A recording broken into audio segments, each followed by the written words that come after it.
Okay, so here's our video on the Rehab Monitor tool. This is an Excel document that you'll be using to fill out when you have a calf muscle strain injury within your team setting for an athlete. Now, what I'd urge you to do is open the document now whilst you've got this video going so you can learn as you go, and I learn as I do, not as I listen. So heavily, strongly recommend that you open the document and have a play with it so that you can get used to the idea of using it when you do get a calf injury within your team. Now, the first thing to note is we've got two tabs. So you can see here you've got the calf initial tab and the calf milestones tab. And so the calf initial tab, you'll be filling out some of the information live and then some of the information in retrospect, but this can really form a good comprehensive initial consultation. Now, obviously, a lot of this information you'll know already, and it just forms part of the demographics and basic epidemiology for the project. So just as an example, imagine you've got the current history here.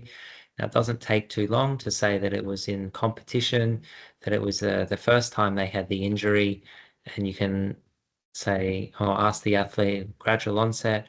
Imagine it was steady state running, and they were able to complete the session, and it was on their dominant kicking leg, which was their left side. So it doesn't take too long to roll through and complete the document, and it's really valuable information for you, but also for us. And so once you've completed this part, the other key part to do is the calf milestones. Now, this is to be done as part of forming part of your objective examination. So imagine if we put the date of injury and initial assessment here on the first page, then that will automatically plug along in the future. So date of injury, we can say was the 2nd of January this year, and the initial assessment was the next day, like so. And then if we shift back across to our milestones, you'll see that that's now there, and we just have to put in the date. So if we did our first assessment here, that's today's date. Like so, and then that'll populate as you go. So imagine you have some other factors here, and there you go.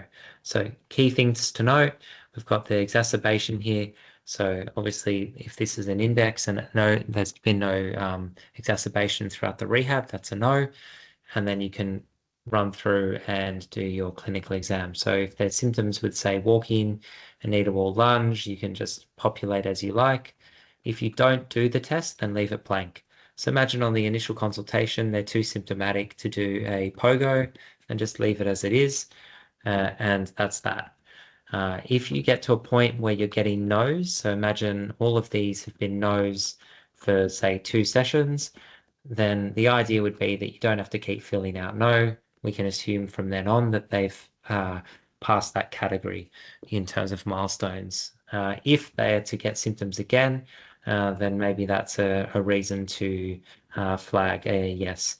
But otherwise, you can leave it blank and just focus on the factors that they haven't reached. So imagine here we're going into the counter movement and these factors that were yeses, then now they're no's. That's it. The next thing to think about is the milestones in terms of function. And again, we don't expect you to do all of these tests. These are just some suggested milestones in terms of function that we have that we think are relevant, and we will be tracking within our rehabs. And so I don't expect you to be doing these assessments every day either. And these, again, are very specific milestones. So that might happen on a specific training session or a prescribed session. But once they've reached it, again, that means they've reached it, and that's the end of it. If you haven't tested it, then you don't have to fill it in. But the assumption would be that they're all no's until they're yeses, or you just didn't do that test. Okay. If you don't do any of these tests, then at least the bare minimum would be to be tracking their return to restricted and unrestricted training. So imagine that you clear them for some restricted training, but they're not ready to train, and then you give them the green light, and that's that. Once they've completed the rehab, then the idea would be that you attach it to the Teams document that Brady has shared, or you can save the file and send it to us and we'll put it in the folder. And that's how you fill out the Rehab Monitor tool.